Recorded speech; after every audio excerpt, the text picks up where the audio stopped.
Le procureur, je n'ai pas d'objection à ce que l'on résume, mais il faut que ce soit précis et exact. Le président, c'est ainsi que j'ai compris les choses. Comme l'a dit Maître Altit, ce n'était pas une référence à une déclaration faite antérieurement par le témoin. Veuillez poursuivre, maître.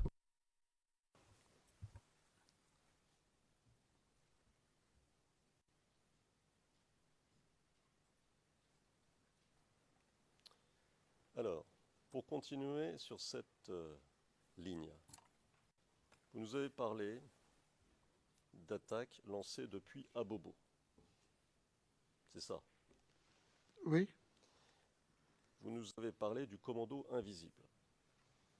oui. Cela va peut-être vous sembler un peu répétitif, mais vous voyez, parfois il y a des doutes. Donc, autant préciser les choses une bonne fois pour toutes. Où était-il basé ce commando invisible? Ils étaient basés dans la commune d'Abobo. D'accord. Qui faisait partie de ce commando invisible? Je ne peux pas les connaître. La seule personne que nous connaissons tous, c'est leur responsable, Naturellement. Ibrahima Koulibaly Ibé. Parfait. Les membres du commando invisible, c'était des gens qui venaient d'où ou qui faisaient quoi? Maître, je ne sais pas d'où ils venaient. Je ne peux pas répondre à ça. Parce que je ne les connais même pas. Ils étaient à Bobo depuis longtemps? Oui, quand on a commencé à suivre les. Je crois qu'ils étaient à Bobo après les élections, je crois. Je crois qu'on a commencé à suivre les attaques venant d'eux à Bobo après les élections, je crois bien. Sinon, avant ça, peut-être ils étaient là longtemps, mais je ne sais pas. Mais moi, personnellement, je pense que c'est après les élections que j'ai entendu parler des commandos invisibles. Ils étaient armés? Oui, mais ceux qu'on appelle les commandos, pour nous, là, c'est ceux qui sont armés. Ils avaient des armes lourdes? Vous savez ce que c'est des armes lourdes? Oui, je sais ce que c'est les armes lourdes, mais je ne pourrais pas répondre. Je sais qu'ils étaient armés, puissamment armés, puisque, en fin de compte, ils ont pris le dessus contre le FDS qui venait à Bobo. On pouvait les reconnaître d'une manière quelconque, les membres du commando invisible?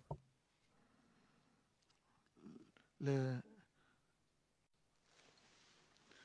les reconnaître comment? Dans les images ou bien?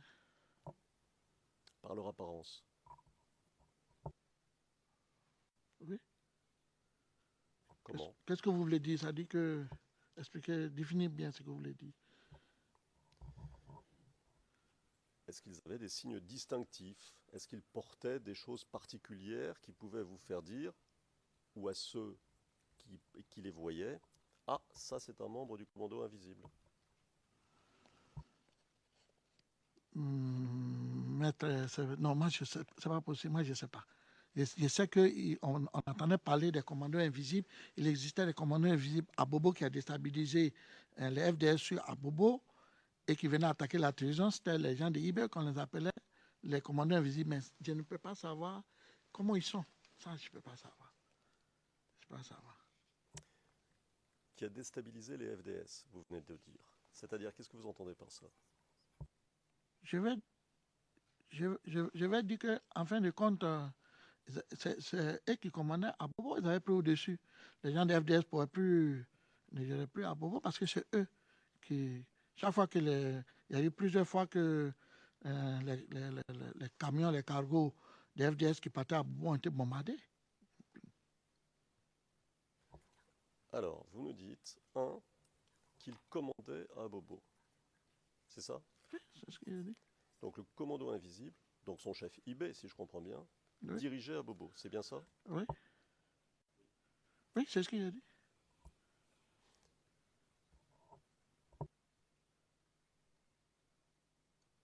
Et vous nous avez dit qu'ils avaient pris le dessus sur les FDS. Je n'ai pas très bien compris ce que vous disiez. Est-ce qu'il restait des FDS à Abobo?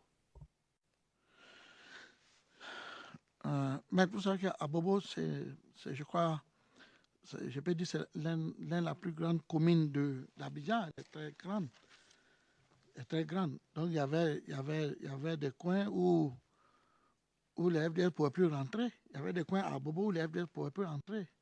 Parce qu'à Bobo, il est vraiment vaste, il est très grand. Donc, si j'avais pris tout à Bobo ou la moitié d'à Bobo, mais je savais qu'il y avait des coins où les FDS ne pouvaient plus entrer à Bobo. Arrivé un moment.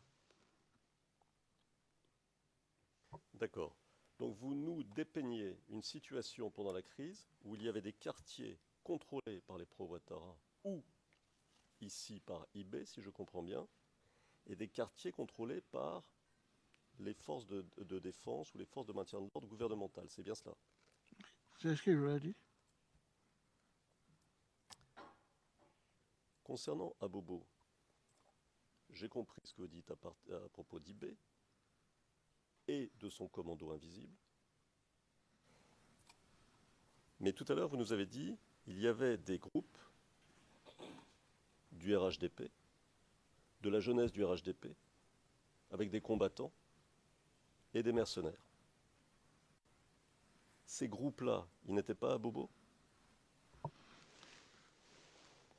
Je ne peux pas savoir, parce que moi, je n'étais pas à Bobo. Je vais vous poser la question différemment. Oui. Est-ce que, d'après vous, d'après ce que vous avez entendu, ou vu peut-être à la télévision, ou entendu de personnes diverses, est-ce que d'après vous, il y a eu des combats entre factions rebelles?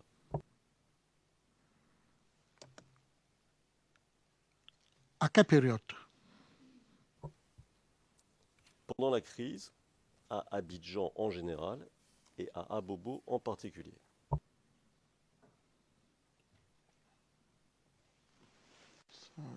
Mais tu ne peux pas savoir. Parce que moi, je sais que les affrontements qu'il y a eu entre eux, c'était après. C'est-à-dire qu'après que le président Gbagbo soit arrêté et que IB n'a pas voulu céder, n'a pas voulu déposer les armes, tout. C'est comme ça, il y a eu cet affrontement pour mettre fin à la reine de IB. C'est comme ça, moi, j'ai su. Après ça ou avant ça, je ne sais pas. Donc, pour bien comprendre ce que vous dites,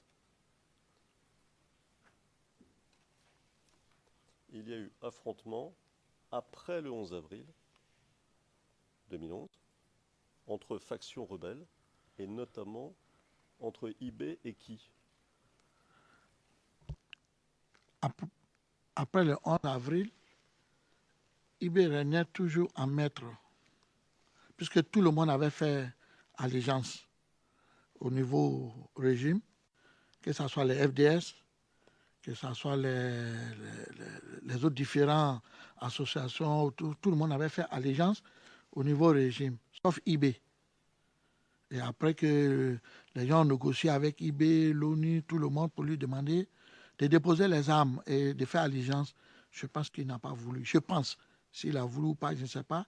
Mais en fin de compte, il y a eu une décision qui a été prise. Il fallait le déloger où il était. Et c'est comme ça les forces républicaines sont allées à Bobo pour le déloger. Et c'est là qu'il a été tué. Excusez-moi. D'autres disent aujourd'hui, ce n'est pas lui qui a été tué, il n'est pas mort. D'autres disent, il est mort. Moi, je ne sais pas. Mais on sait qu'il a été tué. Et qui l'a tué? Maître, je ne peux pas vous répondre. Je n'étais pas sur le champ de guerre. Je ne peux pas savoir qui l'a tué. Je ne peux pas savoir ça. Mais il y a eu un affrontement sans le déloger. Qui l'a tué, je ne sais pas. Je n'étais pas là-bas. Il y a eu beaucoup de morts lors de cet affrontement? Je crois bien, mais je ne me souviens pas.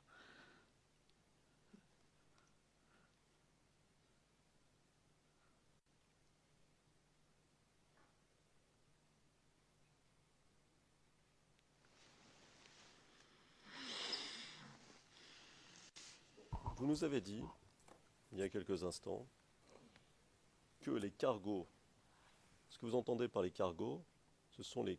C'est quoi? Je veux dire, quand on dit, c'est les pick-up, les camions de 22 places, là, les bâchers 22 places qui transportent les forces de défense et de sécurité. C'est de ça qu'on appelle cargo. Nous, on appelle ça cargo. D'accord.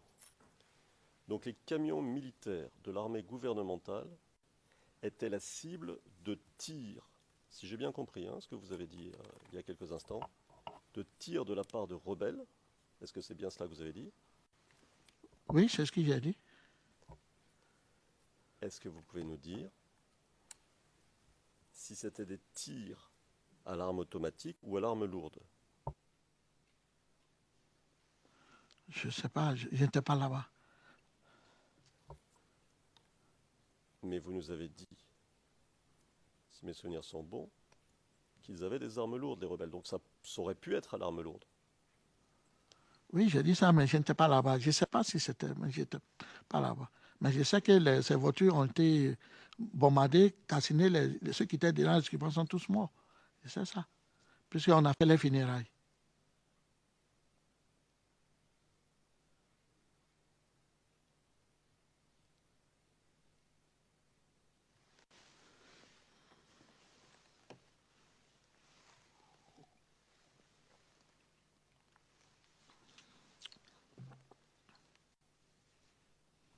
Alors, nous avons une pièce à montrer aux témoins, dont je donne le numéro. CIV-D15-0004-1161. 1161. Le timecode de la minute 39,52 à la minute 41. C'est ça? Et ça dure 21 secondes. Ah, 40, ça dure? Ah, pardon. Le timecode, je reprends. Le timecode 39,52 à 41,21.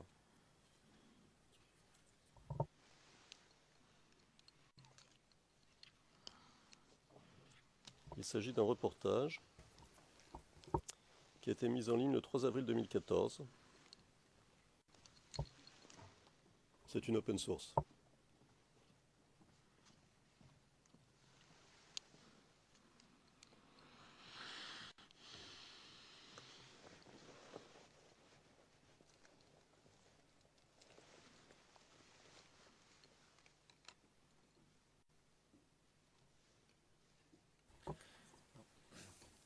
Prosecution makes an objection, Your Honor, to this piece of... Monsieur MacDonald, l'accusation soulève une objection par rapport à cet élément de preuve, Monsieur le Président, et nous pourrions en discuter, mais je souhaiterais que ce soit en l'absence du témoin, car j'aurai des informations à donner à la Chambre au sujet du contenu de la vidéo et des questions qui pourraient être posées par rapport à ce contenu. Cela pourrait avoir une incidence sur la continuité de l'interrogatoire de ce témoin et je souhaiterais que nous en parlions hors la présence du témoin. Le Président, Monsieur l'huissier, pouvez-vous escorter le témoin hors de la salle?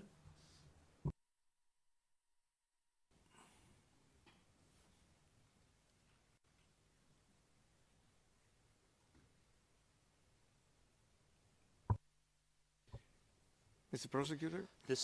Le Président, Monsieur le Procureur, Monsieur MacDonald. Cette vidéo a été postée récemment sur Internet. Elle a été communiquée, le Président, par qui à qui? Monsieur MacDonald, par la défense à l'accusation. Elle a été téléchargée sur YouTube, si je ne m'abuse, très récemment, le 3 avril 2014. C'est une déposition après les faits par un individu. Le Président, après quoi? Monsieur MacDonald,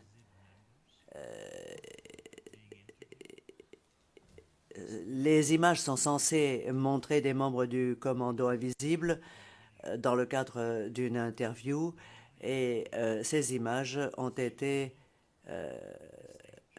filmées sur vidéo. Mais cette déposition, à mon avis, n'est pas en état d'être présentée aux témoins dans le cadre de la présente déposition, car il n'y a aucun lien avec la déposition de notre témoin.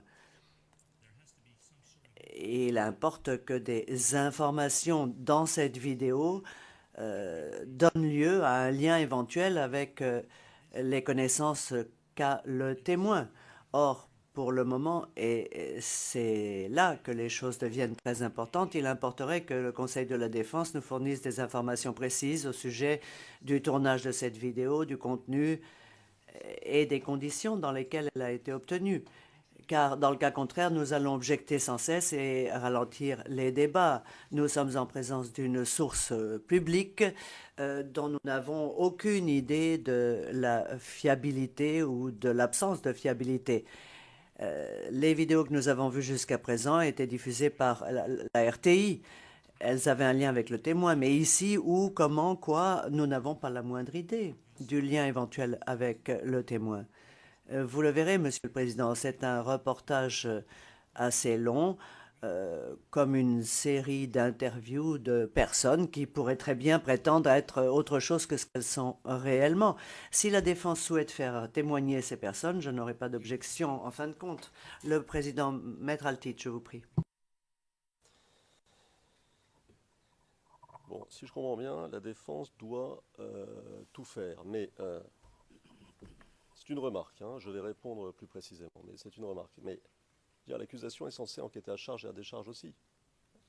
Manifestement, l'accusation sait de ce dont il s'agit. Ils viennent de nous donner des éléments. Pourquoi n'ont-ils pas eux aussi cherché dans l'intérêt de la justice? Ce serait intéressant. Plutôt que d'ignorer ce qu'on propose, ce qu'on donne, ce qu'on montre. Nous n'avons pas les moyens de l'accusation. L'accusation a des moyens beaucoup plus importants et en plus elle a souvent la coopération des États. Donc, nous on cherche, bien sûr, on essaie de trouver qui fait quoi, qui a réalisé quel documentaire, mais vous pouvez le faire aussi, c'est pas interdit. C'est même un devoir, il me semble. Bon, ça c'était ma remarque.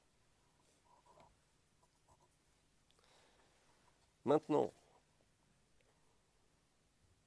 la question, est-ce que ça a un lien avec ce que dit le témoin? Ça a un lien direct, qu'en réalité, la personne qui est interrogée dans ce documentaire, qui se présente comme un chef du commando invisible, dit, et si vous m'y autorisez, Monsieur le Président, je cite, « Le combat du fameux carrefour d'Agrippa, c'était la cachette principale où les éléments se cachaient, les éléments, c'est-à-dire les éléments rebelles, se cachaient ici pour attendre les chars et les éléments pro-Gbagbo. » Et puis il ajoute, c'est ici que l'on faisait des victimes, plein de victimes. Donc c'est très important, puisqu'il nous donne une information cruciale, savoir où les guet-apens avaient lieu contre les forces de sécurité, d'où les rebelles tiraient contre les camions dont parlait le témoin. Il est donc très utile que l'on demande au témoin, s'il connaît la personne qui parle, si ce que la personne dit est crédible à ses yeux, et si le contenu de ce qui est dit, c'est-à-dire le lieu du guet-apens, c'est quelque chose qui était connu à l'époque, ou du moins connu par le témoin.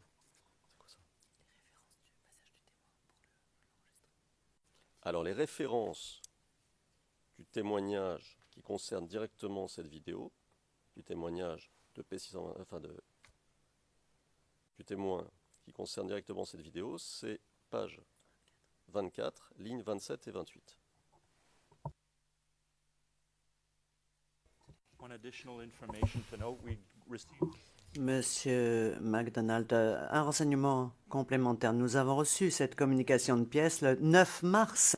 Donc non, nous n'avons pas eu le temps d'aller enquêter sur le terrain et de vérifier le contenu de cette vidéo. Monsieur le Président, le contenu va être montré aux témoins, mais doit être déterminé avant la diffusion, comme nous l'avons fait.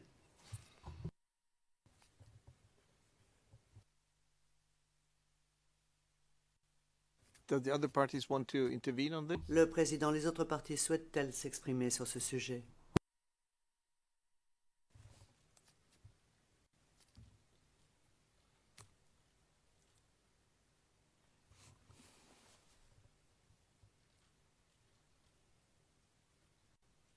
We have no observation, Mr. President. Maître Knops, pas d'observation, Monsieur le Président. Le Président, je vous remercie. Eh bien, écoutez, je ne comprends vraiment pas cette objection, je dois dire, car je pense que la première question à poser au témoin consistera à lui demander s'il a déjà vu cette vidéo, s'il connaît les personnes qui figurent dans cette vidéo, et si le témoin répond par la négative, la question est réglée. Dans le cas contraire, nous poursuivons. Je ne comprends vraiment pas. Et j'aimerais que ces objections ne se répètent pas constamment. Non, je vous en prie.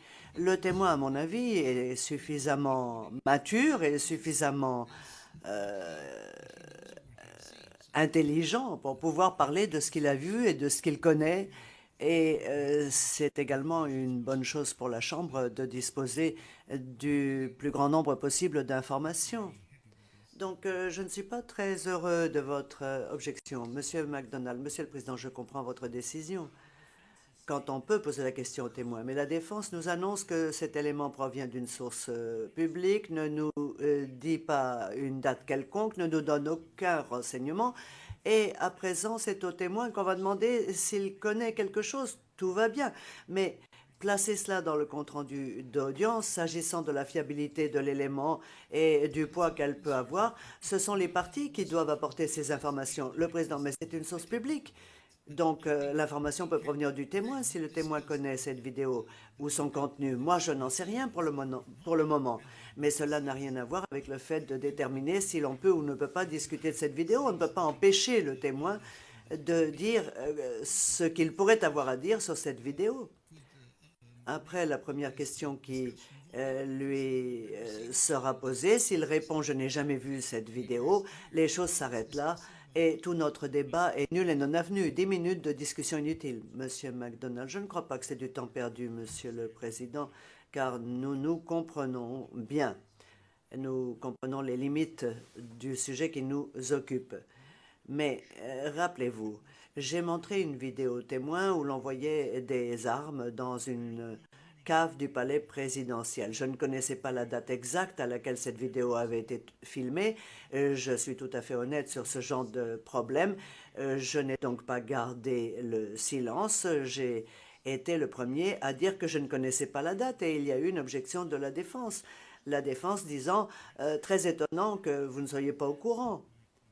Donc, je dis simplement que certaines choses devraient être consignées au compte-rendu d'audience s'agissant de ce qui n'est pas connu. C'est une information qui permet au lecteur de mieux comprendre les choses.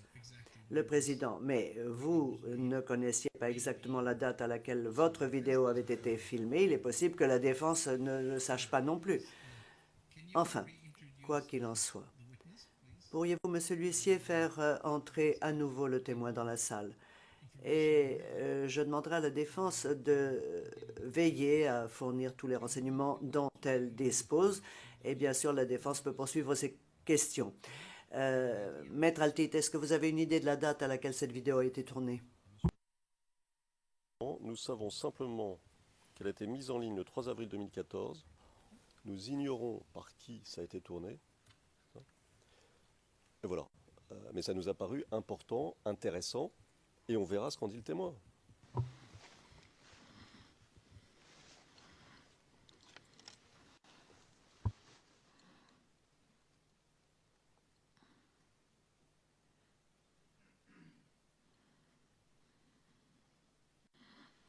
Monsieur le témoin, vous allez voir une vidéo, regardez-la et après je vous poserai des questions. Oui, maître.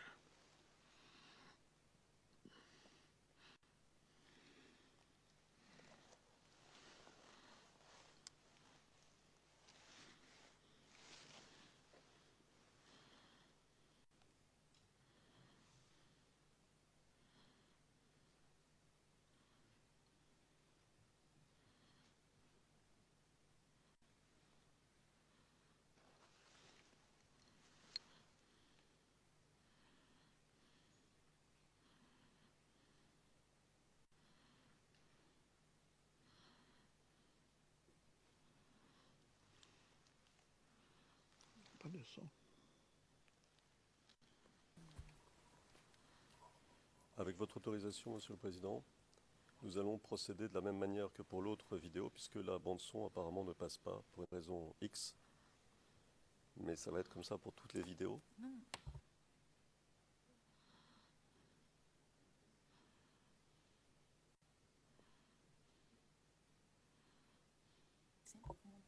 Alors, je m'adresse au greffe. Ce dont nous avons besoin, c'est votre autorisation pour avoir accès à la vidéo de manière à la présenter.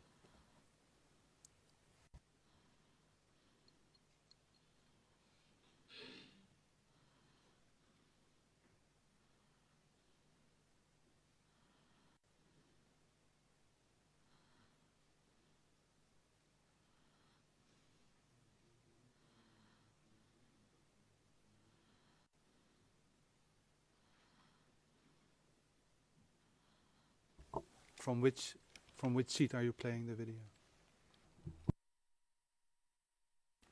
Le greffier, depuis quel site vous voulez diffuser cette vidéo? Depuis le siège qui est situé derrière la gestionnaire du dossier. Elle a accès. You can play it on evidence. Le greffier, vous pouvez diffuser la vidéo sur Évidence 2, le pavé Évidence 2. I think it's on the other one. Okay, it's 37. Yeah? Okay. Okay, thank you. You're on evidence too? Le greffier, maître, vous pouvez utiliser donc le canal Évidence 2 et vérifier le volume. Combat du fameux carré. C'est bon.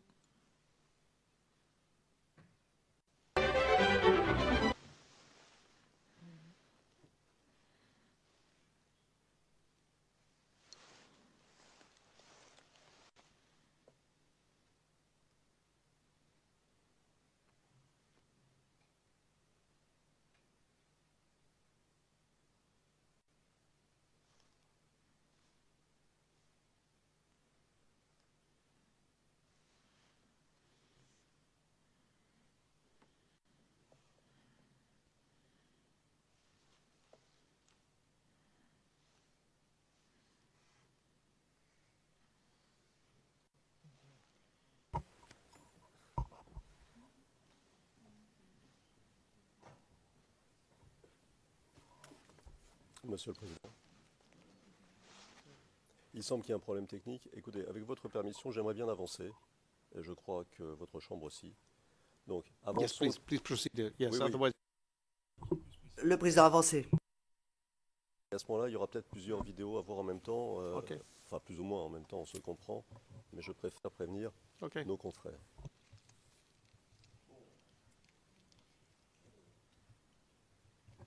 D'accord, dit le président. Alors, nous parlions d'Abobo, n'est-ce pas? Oui, maître. Sous le contrôle du commando invisible. D'après vous, quelle était la situation à Bobo pour la population à ce moment-là? Maître, je ne peux pas répondre. Je n'étais pas à Bobo, je ne peux pas répondre à cette question-là. Mais vous voyez, parfois vous êtes très précis, et parfois vous l'êtes un peu moins. Ce qu'on peut comprendre, Ça dépend, maître. ça dépend.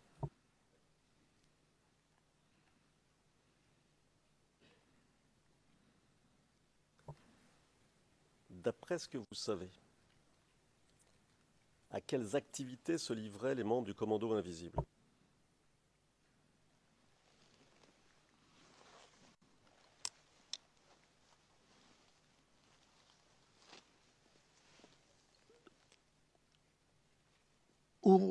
À Bobo même? À Bobo même ou ailleurs?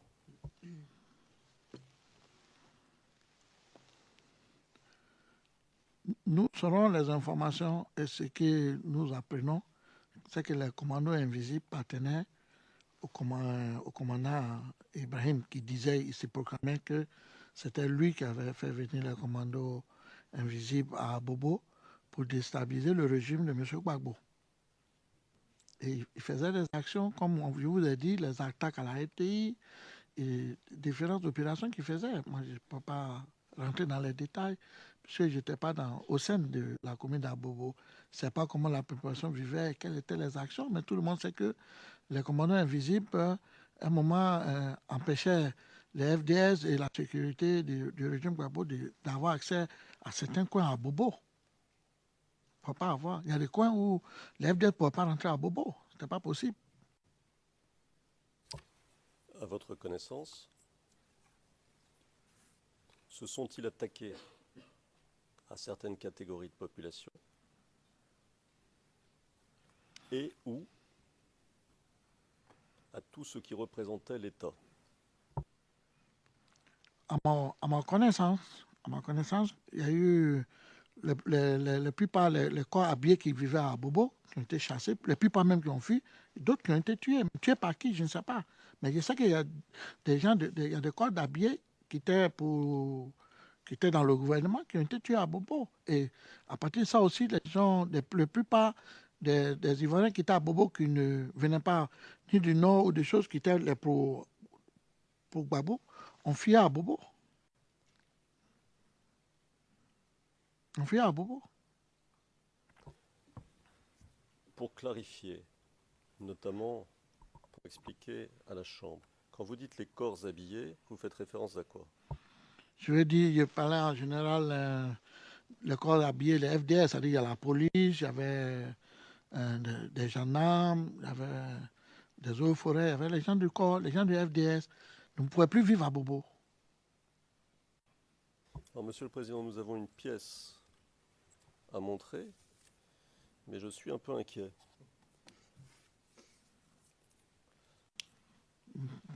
Alors, on peut peut-être essayer, mais la pièce est la suivante.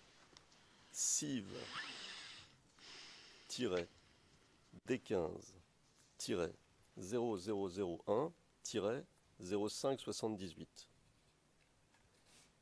Timecode du tout début de la vidéo, puisque c'est un extrait du journal télévisé, de la RTI,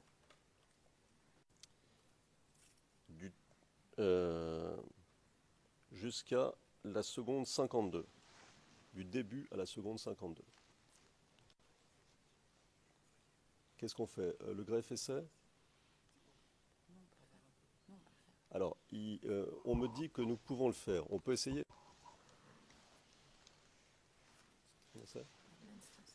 Alors, avec votre permission, Monsieur le Président, nous allons essayer.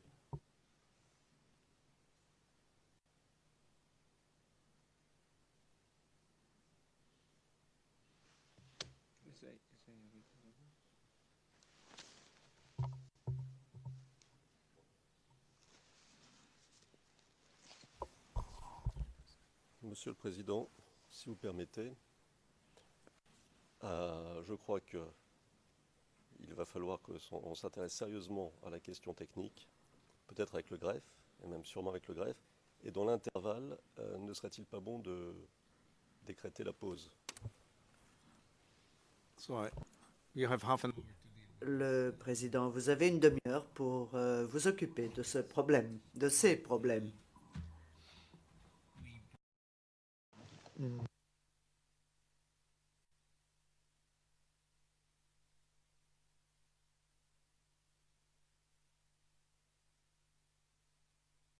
Le procureur, je n'ai pas d'objection à ce que l'on résume, mais il faut que ce soit précis et exact. Le Président, c'est ainsi que j'ai compris les choses.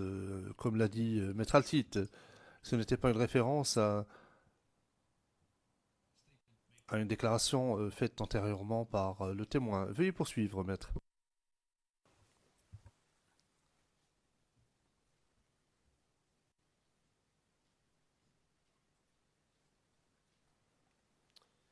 Alors, pour continuer sur cette ligne, vous nous avez parlé d'attaques lancées depuis Abobo. c'est ça. Oui, Vous nous avez parlé du commando invisible. oui. Cela va peut-être vous sembler un peu répétitif, mais vous voyez, parfois il y a des doutes. Donc autant préciser les choses une bonne fois pour toutes. Où était-il basé ce commando invisible? Ils étaient basés dans la commune d'Abobo.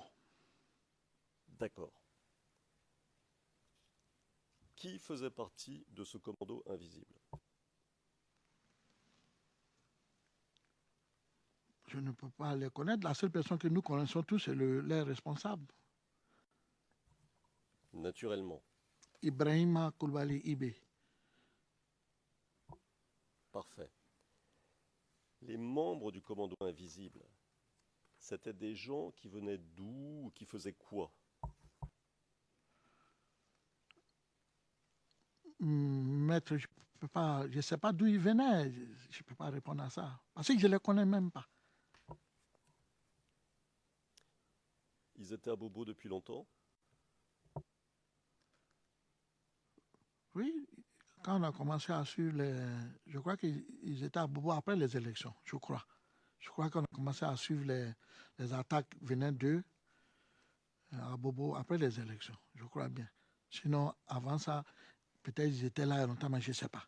Mais moi, personnellement, je pense que c'est après les élections que j'ai entendu parler des commandos invisibles. Ils étaient armés? Oui, mais ceux qu'on appelle les commandos, pour nous, là, c'est ceux qui sont armés. Ils avaient des armes lourdes? Vous savez ce que c'est des armes lourdes? Oui, je sais ce que c'est les armes lourdes, mais je ne pourrais pas répondre. Je sais qu'ils étaient armés, puissamment armés, puisque en fin de compte, ils ont pris le dessus contre le FDS qui venait à Bobo. On pouvait les reconnaître d'une manière quelconque, les membres du commando invisible? Les reconnaître comment? Dans les images ou bien? Par leur apparence. Oui. Comment? Qu'est-ce que vous voulez dire? Ça dit que... Expliquez, définissez bien ce que vous voulez dire. Est-ce qu'ils avaient des signes distinctifs? Est-ce qu'ils portaient des choses particulières qui pouvaient vous faire dire, ou à ceux qui les voyaient, ah, ça c'est un membre du commando invisible? Maître, non, moi, je sais, c'est pas possible. Moi, je ne sais pas. Je sais qu'on entendait parler des commandos invisibles. Il existait des commandos invisibles à Bobo qui a déstabilisé les FDS sur Abobo et qui venaient attaquer la télévision. C'était les gens de IBE qu'on les appelait les commandos invisibles. Mais je ne peux pas savoir comment ils sont. Ça, je ne peux pas savoir. Je ne peux pas savoir. Qui a déstabilisé les FDS, vous venez de dire. C'est-à-dire, qu'est-ce que vous entendez par ça? Je vais dire qu'en fin de compte, c'est eux qui commandaient à Bobo, ils avaient pris au-dessus. Les gens de FDS ne géraient plus à Bobo parce que c'est eux qui. Chaque fois il y a eu plusieurs fois que les camions, les cargos de FDS qui partaient à Bobo ont été bombardés. Alors, vous nous dites, qu'il commandait à Bobo. C'est ça? Oui, c'est ce qu'il a dit. Donc le commando invisible, donc son chef IB, si je comprends bien, Oui. dirigeait à Bobo. C'est bien ça? Oui. Oui, c'est ce qu'il a dit.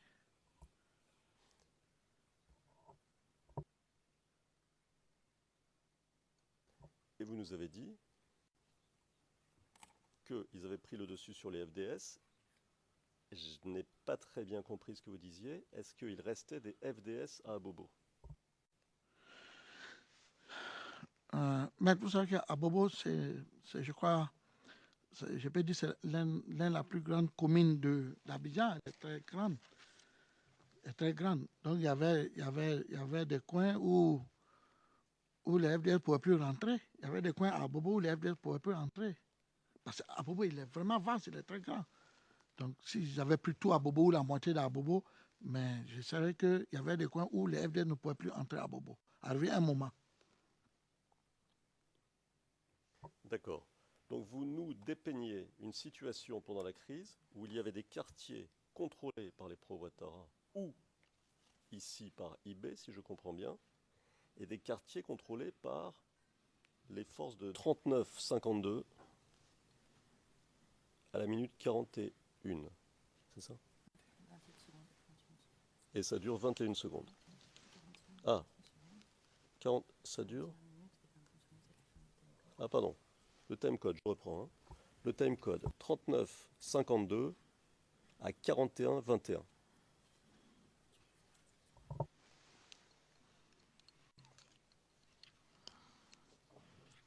Il s'agit d'un reportage qui a été mis en ligne le 3 avril 2014. C'est une open source.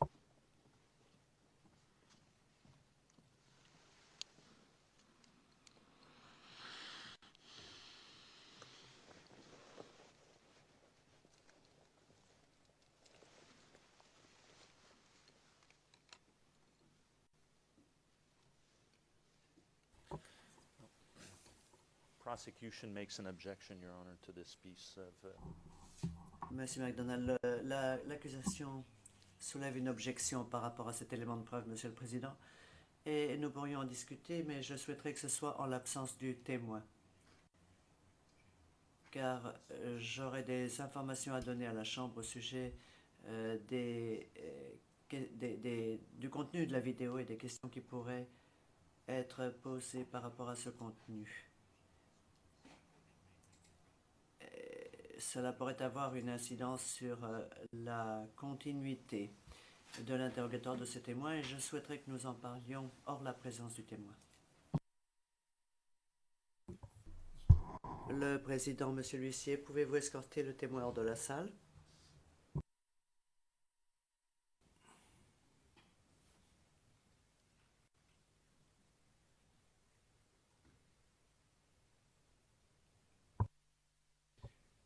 Mr. Prosecutor? This is a... Le président, monsieur le procureur, monsieur MacDonald. Cette vidéo a été postée récemment sur Internet. Elle a été communiquée, le président, par qui à qui? Monsieur MacDonald, par la défense à l'accusation. Elle a été téléchargée sur YouTube, si je ne m'abuse, très récemment. Le 3 avril 2014. C'est une déposition après les fêtes par un individu. Le président, après quoi? Monsieur MacDonald, les images sont censées montrer des membres du commando invisible dans le cadre d'une interview et ces images ont été filmées sur vidéo. Mais cette déposition, à mon avis, n'est pas en état d'être présentée aux témoins dans le cadre de la présente déposition, car il n'y a aucun lien avec la déposition de notre témoin. Il importe que des informations dans cette vidéo donnent lieu à un lien éventuel avec les connaissances qu'a le témoin. Or, pour le moment, et c'est là que les choses deviennent très importantes, il importerait que le Conseil de la Défense nous fournisse des informations précises au sujet du tournage de cette vidéo, du contenu et des conditions dans lesquelles elle a été obtenue. Car dans le cas contraire, nous allons objecter sans cesse et ralentir les débats. Nous sommes en présence d'une source publique dont nous n'avons aucune idée de la fiabilité ou de l'absence de fiabilité. Les vidéos que nous avons vues jusqu'à présent étaient diffusées par la RTI. Elles avaient un lien avec le témoin, mais ici, où, comment, quoi, nous n'avons pas la moindre idée du lien éventuel avec le témoin. Vous le verrez, Monsieur le Président, c'est un reportage assez long, comme une série d'interviews de personnes qui pourraient très bien prétendre être autre chose que ce qu'elles sont réellement. Si la défense souhaite faire témoigner ces personnes, je n'aurai pas d'objection en fin de compte. Le président, Maître Altit, je vous prie. Bon, si je comprends bien, la défense doit tout faire, mais c'est une remarque, hein, je vais répondre plus précisément, mais c'est une remarque. Mais l'accusation est censée enquêter à charge et à décharge aussi. Manifestement, L'accusation sait de ce dont il s'agit. Ils viennent de nous donner des éléments. Pourquoi n'ont-ils pas eux aussi cherché dans l'intérêt de la justice? Ce serait intéressant. Plutôt que d'ignorer ce qu'on propose, ce qu'on donne, ce qu'on montre. Nous n'avons pas les moyens de l'accusation. L'accusation a des moyens beaucoup plus importants et en plus elle a souvent la coopération des États. Donc, nous on cherche, bien sûr, on essaie de trouver qui fait quoi, qui a réalisé quel documentaire, mais vous pouvez le faire aussi, c'est pas interdit. C'est même un devoir, il me semble. Bon, ça c'était ma remarque. Maintenant, la question, est-ce que ça a un lien avec ce que dit le témoin? Ça a un lien direct, qu'en réalité, la personne qui est interrogée dans ce documentaire, qui se présente comme un chef du commando invisible, dit, et si vous m'y autorisez, Monsieur le Président, je cite, « Le combat du fameux carrefour d'Agrippa, c'était la cachette principale où les éléments se cachaient, les éléments, c'est-à-dire les éléments rebelles, se cachaient ici pour attendre les chars et les éléments pro-Gbagbo. Et puis il ajoute, c'est ici que l'on faisait des victimes, plein de victimes. Donc c'est très important, puisqu'il nous donne une information cruciale,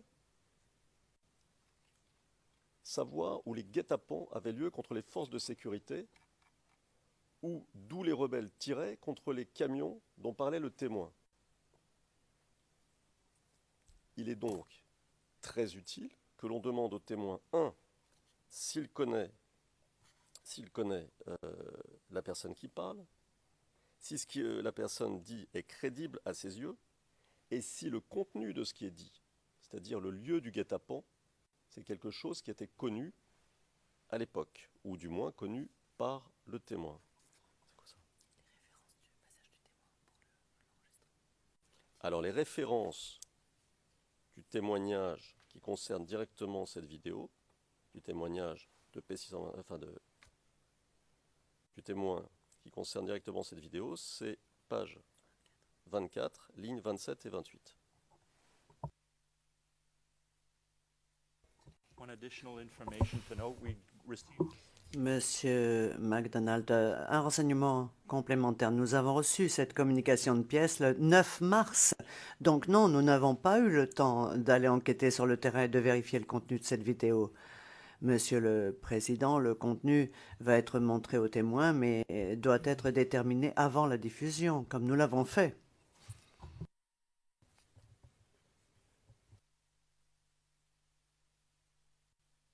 Do the other parties want to intervene on this? Le Président, les autres parties souhaitent-elles s'exprimer sur ce sujet?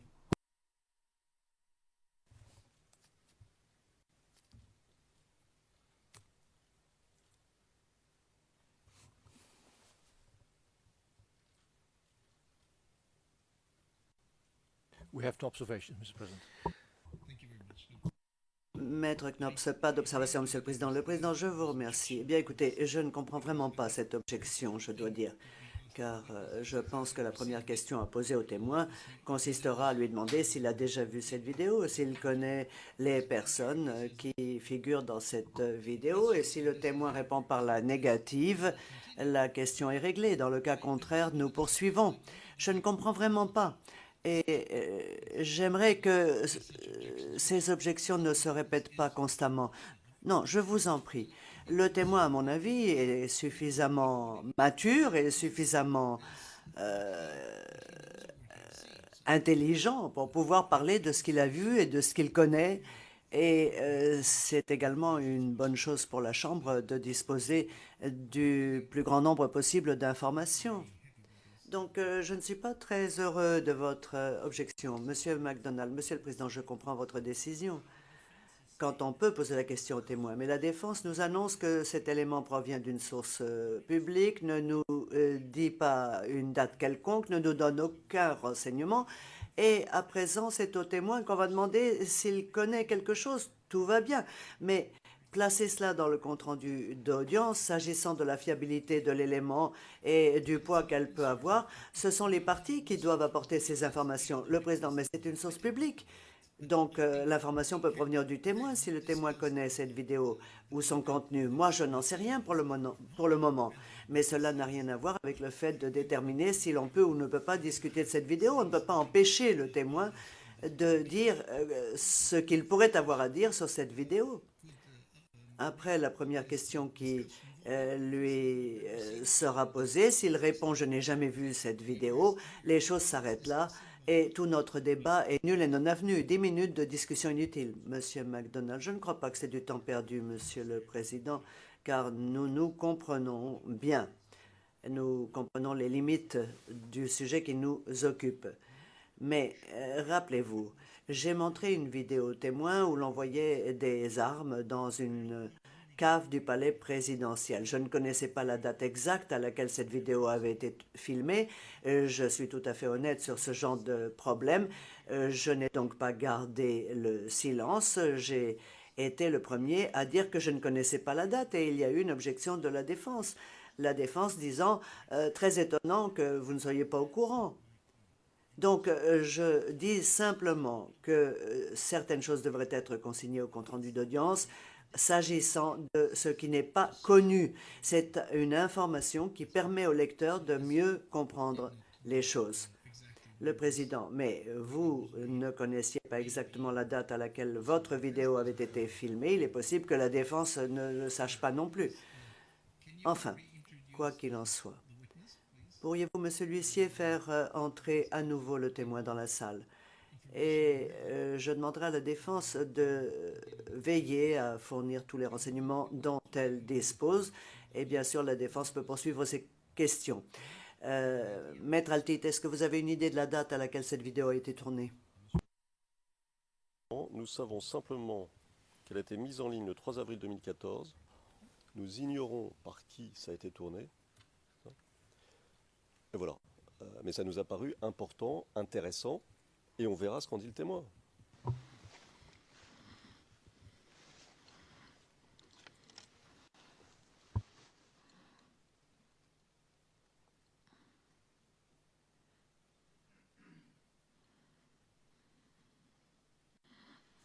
Monsieur le témoin, vous allez voir une vidéo. Regardez-la et après je vous poserai des questions. Oui, maître.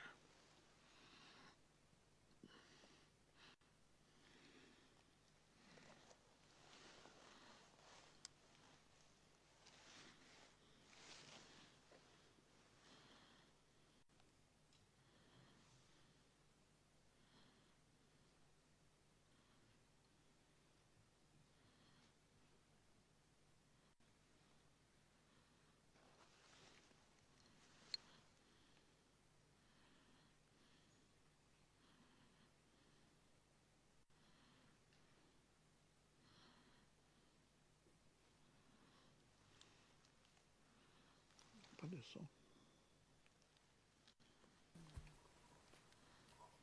Avec votre autorisation, Monsieur le Président, nous allons procéder de la même manière que pour l'autre vidéo, puisque la bande-son apparemment ne passe pas pour une raison X.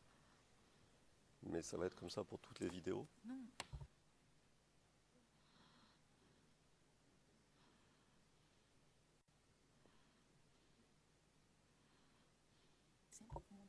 Alors, je m'adresse au greffe. Ce dont nous avons besoin, c'est votre autorisation pour avoir accès à la vidéo de manière à la présenter.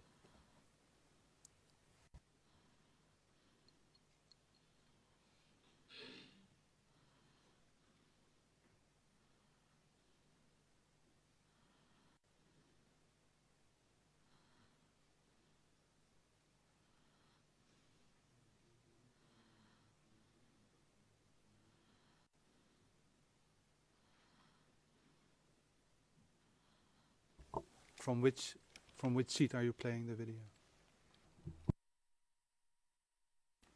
Le greffier, depuis quel site vous voulez diffuser cette vidéo? Depuis le siège qui est situé derrière la gestionnaire du dossier. Elle a accès. You can play it on evidence too. Le greffier, vous pouvez diffuser la vidéo sur Évidence 2, le pavé Évidence 2. I think it's on the other one. Okay.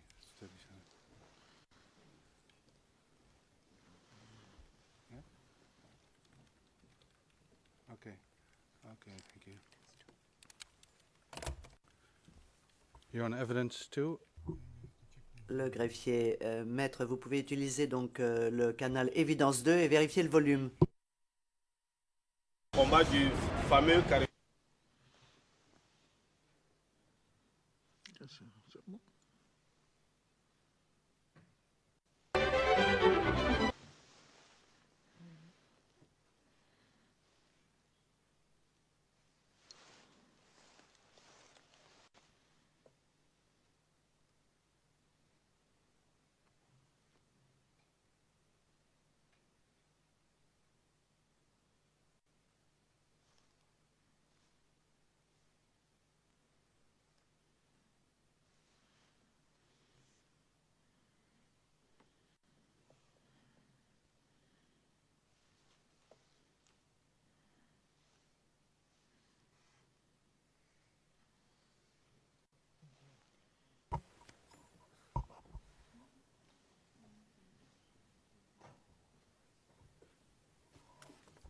Monsieur le Président.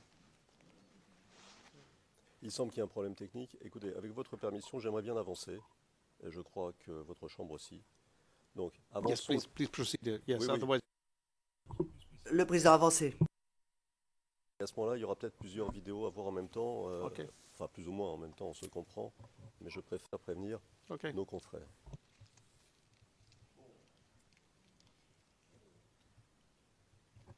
D'accord, dit le président. Alors, nous parlions d'Abobo, n'est-ce pas? Oui, maître. Sous le contrôle du commando invisible. D'après vous. Quelle était la situation à Bobo pour la population à ce moment-là? Maître, je ne peux pas répondre. Je n'étais pas à Bobo, je ne peux pas répondre à cette question-là. Mais vous voyez, parfois vous êtes très précis et parfois vous l'êtes un peu moins. Ce qu'on peut comprendre. Ça dépend, maître. Ça dépend.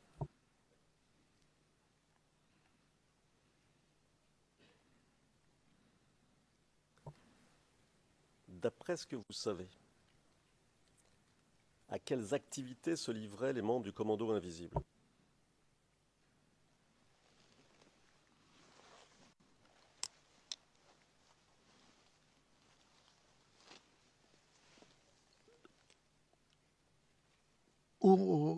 De défense ou les forces de maintien de l'ordre gouvernementales, c'est bien cela.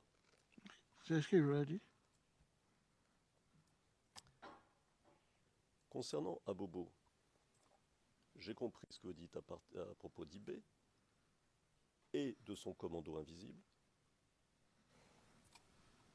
Mais tout à l'heure, vous nous avez dit qu'il y avait des groupes du RHDP, de la jeunesse du RHDP, avec des combattants et des mercenaires. Ces groupes-là, ils n'étaient pas à Bobo?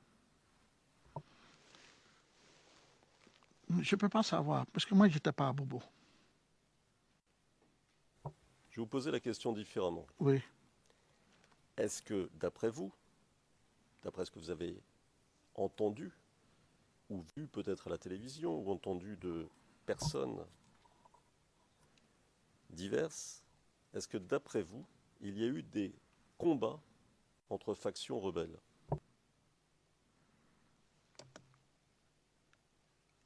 À quelle période? Pendant la crise, à Abidjan en général et à Abobo en particulier.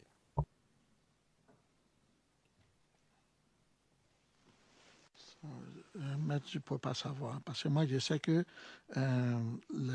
les affrontements qu'il y a eu entre eux, c'était après, c'est-à-dire qu'après que le président Gbagbo soit arrêté et que IB n'a pas voulu céder, n'a pas voulu déposer les armes, tout. C'est comme ça, il y a eu cet affrontement pour pour mettre fin à la reine de eBay. C'est comme ça, moi j'ai su. Après ça ou avant ça, je ne sais pas. Donc, pour bien comprendre ce que vous dites, il y a eu affrontement après le 11 avril 2011 entre factions rebelles et notamment entre eBay et qui? Après le 11 avril, eBay régnait toujours en maître, puisque tout le monde avait fait allégeance au niveau régime, que ce soit les FDS, que ce soit les autres différentes associations, tout le monde avait fait allégeance au niveau régime, sauf eBay. Et après que les gens ont négocié avec eBay, l'ONU, tout le monde pour lui demander de déposer les armes et de faire allégeance, je pense qu'il n'a pas voulu. Je pense. S'il a voulu ou pas, je ne sais pas. Mais en fin de compte, il y a eu une décision qui a été prise. Il fallait le déloger où il était. Et c'est comme ça les forces républicaines sont allées à Bobo pour le déloger. Et c'est là qu'il a été tué.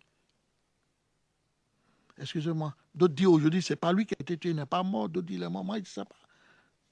Mais on sait qu'il a été tué. Et qui l'a tué? Maître, je ne peux pas vous répondre. Je n'étais pas sur le champ de guerre. Je ne peux pas savoir qui l'a tué. Je ne peux pas savoir ça. Mais il y a eu un affrontement sans le déloger. Qui l'a tué, je ne sais pas. Je n'étais pas là-bas. Il y a eu beaucoup de morts lors de cet affrontement? Je crois bien, mais je ne me souviens pas.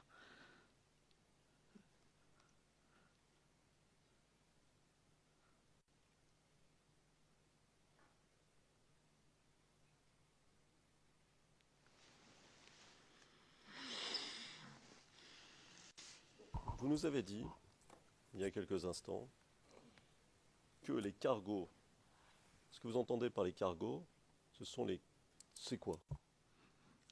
Je veux dire, quand on dit, c'est les pick-up, les camions de 22 places, là, les bâchers 22 places qui transportent les forces de défense de sécurité.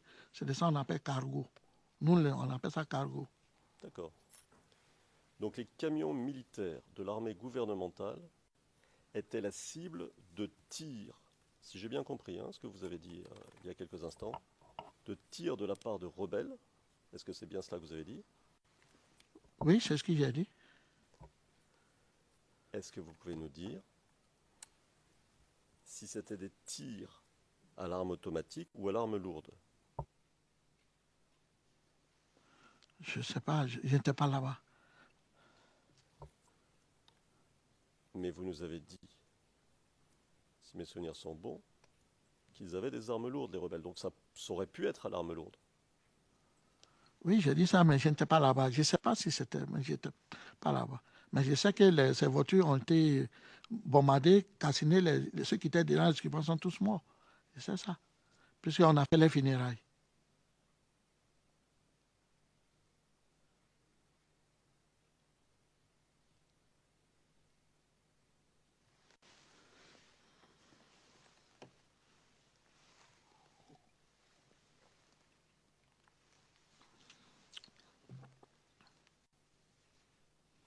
Alors, nous avons une pièce à montrer aux témoins, dont je donne le numéro.